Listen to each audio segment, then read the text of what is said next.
So, what's up guys and welcome back sa ating channel. For today's video guys, share natin tong na-repair natin power amplifier. Tapos, i-testing na rin natin guys. Brand name to guys ay Crest Audio. Yung model niya is ito 2501A na professional power amplifier. Makapal yung kanyang casing guys dito sa harap sobrang kapal. Tapos meron siyang handle. Kada gilid merong butas para sa amplifier rack. Ayan. Ito yung kanyang power switch sa harap guys. Ayan. Ito yung kanyang power LED light. Tapos channel A and channel B indicator light. Merong protect, signal, tsaka yung clip. Ito naman guys yung kanyang likuran. So itong power amplifier pala guys ay 120 volts yung kaniyang supply. So kailangan po ninyo nito ng ABR or 110 volts na transformer. Ayan. So ito yung kaniyang serial number. So original po ito guys na Crest Audio. Naka 110 volts. So meron pala siyang receipt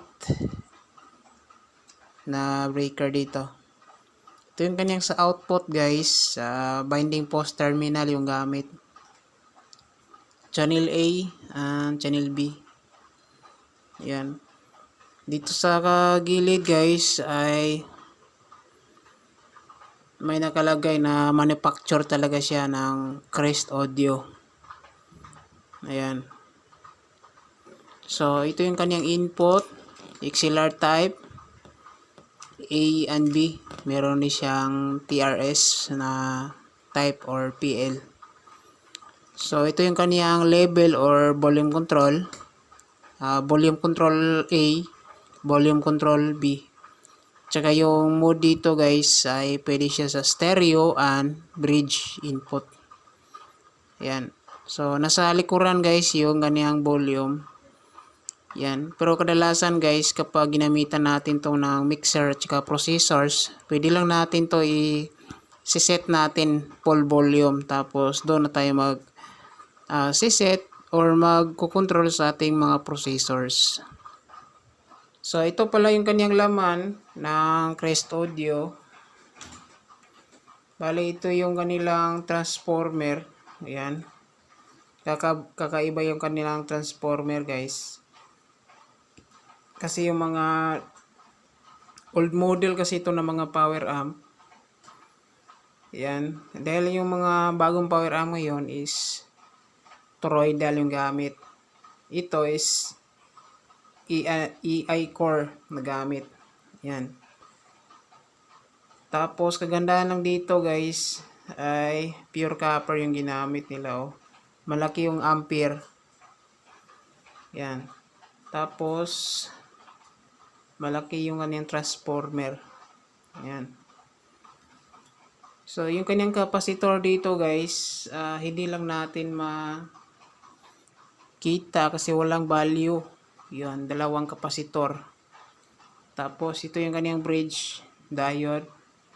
Pagdating sa kanyang power amplifier guys, ito po siya.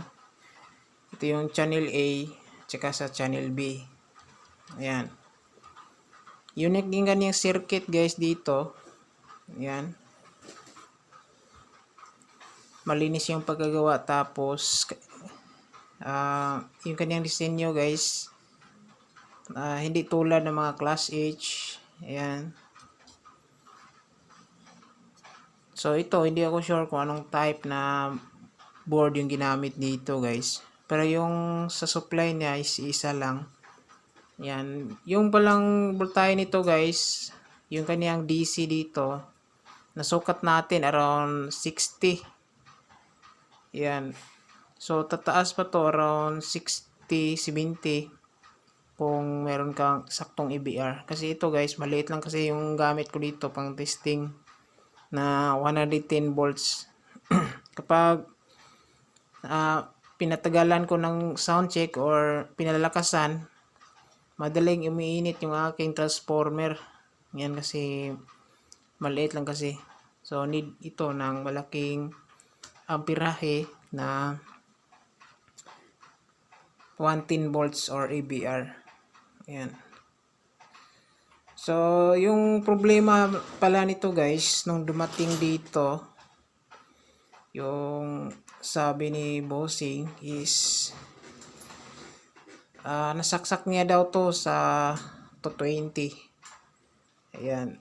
Na direct niya na saksak sa 220. So, yung problema is wala na siyang audio. Pero meron lang siyang power. Ayan. So, na-check natin guys. Kaya wala na siyang audio kasi shorted na yung kanyang mga power transistor. Yan. Kasi itong amplifier na ito guys ay wala siyang fuse sa secondary. Yung fuse lang dito is yung primary, yung circuit breaker. Sa secondary guys is wala po siyang fuse.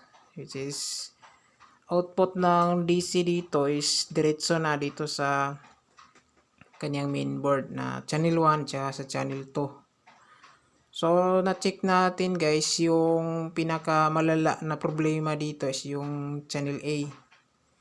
Ayan.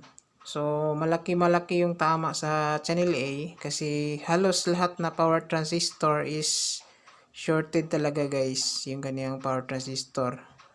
Bali, ito yung kaniyang mga power transistors na ginamit guys. Ito yung mga natanggal natin.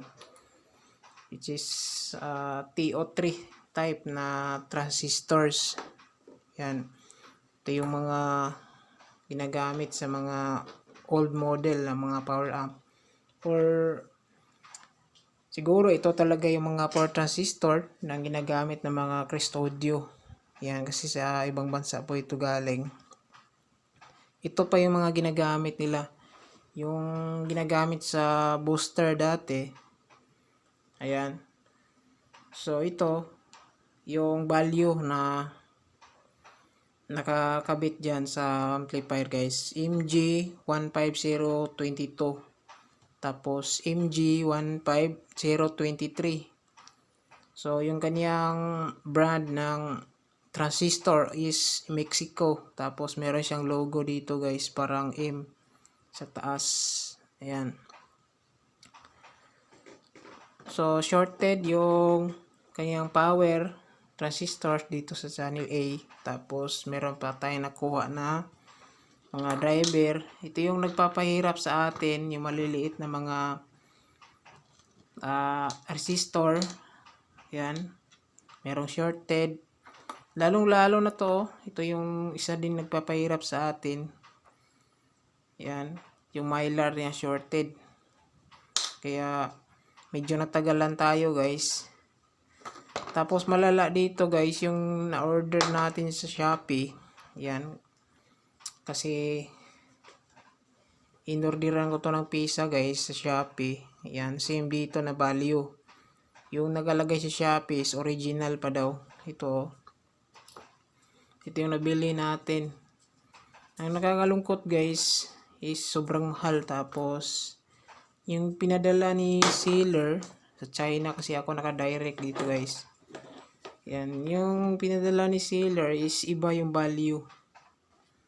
Yan, pero pag tinestiran ko siya guys, is same lang po sila. Meron NPN tsaka PNP. Yan. So, yung value na pinadala ng seller is MG15025. Yan. So, ito yung parang replacement yata guys ito. Ito po siya. Yan. So, yung mix-up ko naman yung brand. Kaya lang yung logo niya is hindi tulad nito. Parang M. Yan. Tapos, itong isa is MG15024. Ito yung pamalit or replacement nito. Yan. Naubusan siguro yung sealer, kaya ito yung value na pinadala.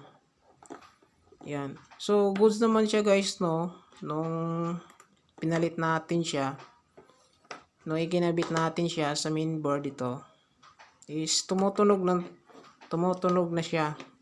Kaya lang, mga umabot ng 3 to 5 minutes, biglang nag-spark yung ating na-repair na power amp. So, na-check natin guys. Sunog na naman yung mga pinalit natin na bago na ito, transistors. Kaya ito, natabi natin yung kanilang bago. Ayan. So, nadali tayo sa Shopee nito. Is yung pinadala nila is parang hindi original. Parang local mga guys. Na hindi compatible sa mga high voltage na amplifier. Yan. So, dahil wala na tayong option guys, yan, dahil merong nasibak dito, nung nasibak itong mga power transistor na to na bago, is ito pa nagpapahirap sa akin itong mylar na to. Shortage siya. Yan, tapos ito yung katabi niya na 350. Ayan. So, dahil shorted na guys, wala na tayong magawa, wala na tayong parts. So, yung ginawa natin guys, ay kinabitan ko na lang siya ng original na MGL na power transistors. Ayan, dito na side sa channel A. So, papakita natin sa picture guys, meron tayong picture na yung nakalagay dito ng power transistor is MGL na. Hindi tulad nito. Kasi nahirapan talaga ako sa pagpili nito sa Shopee. Kasi marami yung nakalagay na original, tapos hindi ako sure kung legit pa talaga. Kaya ito, nadali tayo guys na pangit talaga yung item na pinadala ng seller. Kaya yung kinabit ko na lang guys, yung sureball talaga na original na MGL na ginagamit sa mga power amplifier.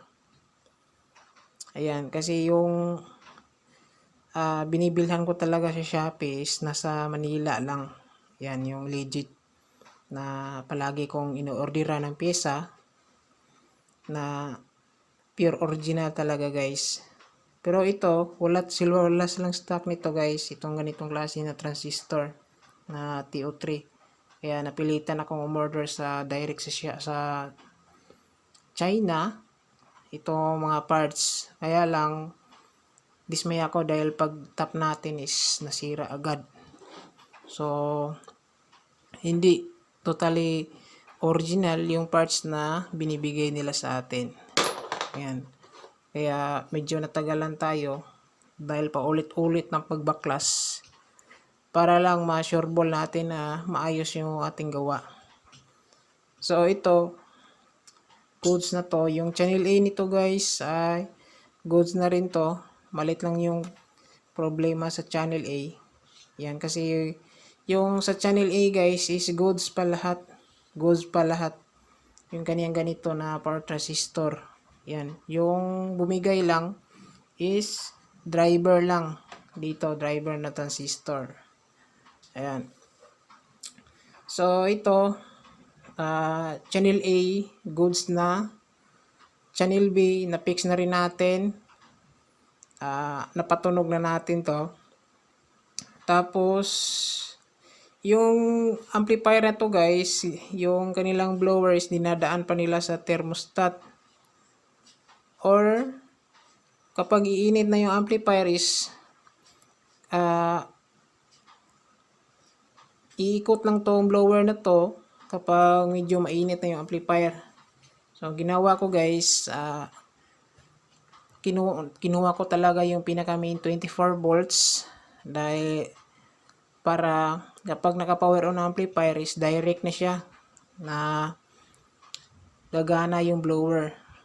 So, dahil yung nakuha dito is yung minimum dito na side the board is 24 volts. Tapos yung original yan na blower is 12 volts lang ito.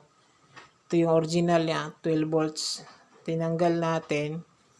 Pinalitan natin ng 24 volts na blower ito.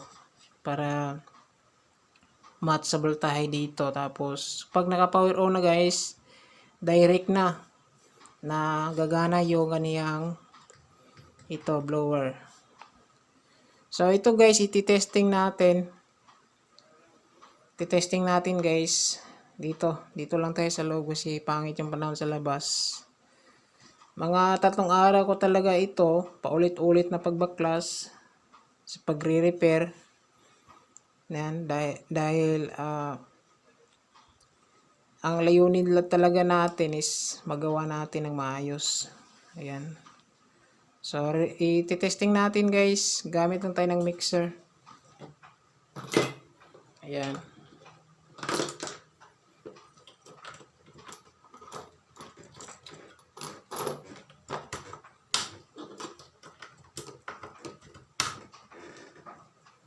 So, yung channel A dito guys, yung gagamitin natin is yung mid-high.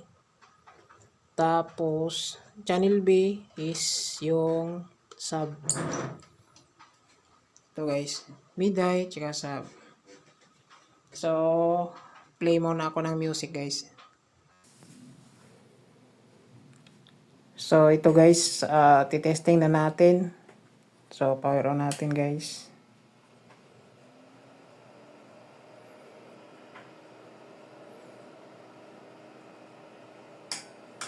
Ayan. Nag-click na yung kanyang relay. So, mauna muna tayo sa channel A. Up muna natin yung mixer. Ayan. Yung naka-half lang yung mga tong control niya guys. Normal lang. So, volume natin yung A.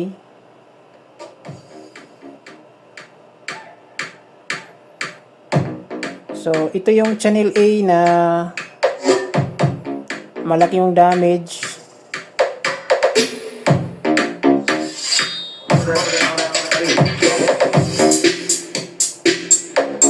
So, malinis yung kanyang tunog.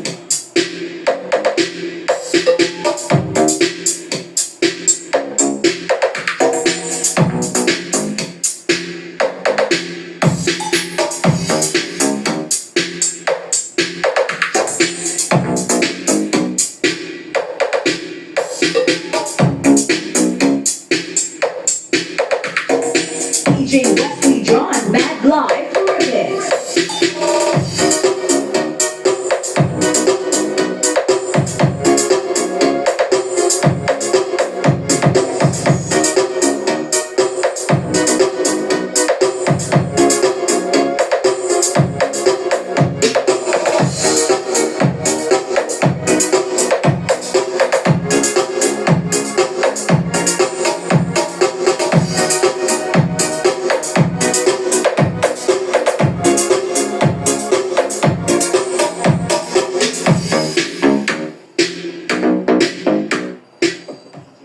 So, sa B guys, lipat natin yung volume. B.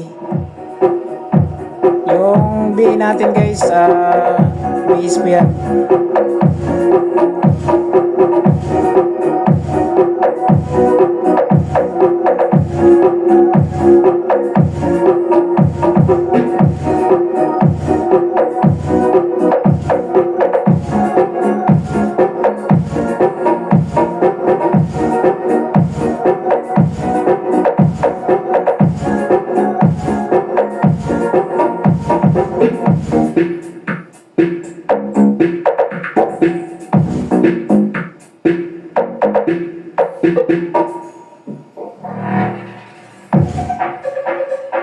Pagsabayin natin guys, A and B.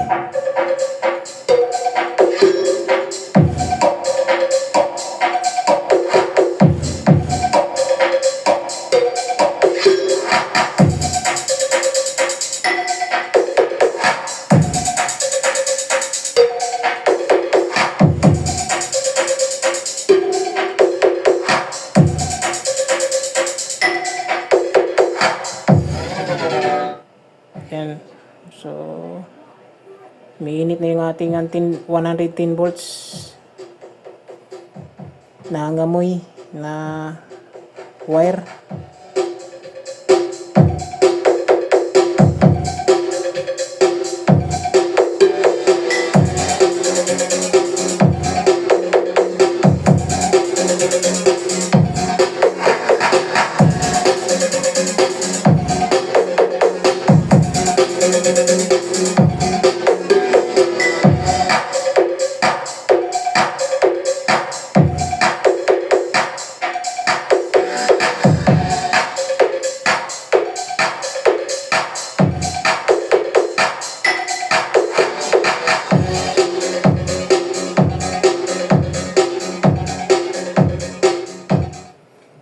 So, yun guys. Overall, at least na gawa natin. Tumunog na yung A and B. Ayan. Hindi lang natin siya masyadong masagad kasi yung ating 110 volts is maliit lang yung kaniyang ampere. So, overall guys, goods na itong Crest Audio na amplifier. So, maraming salamat sa tiwala, boss. Tsaka ito, goods na to. So, yun lang guys. Maraming salamat. God bless.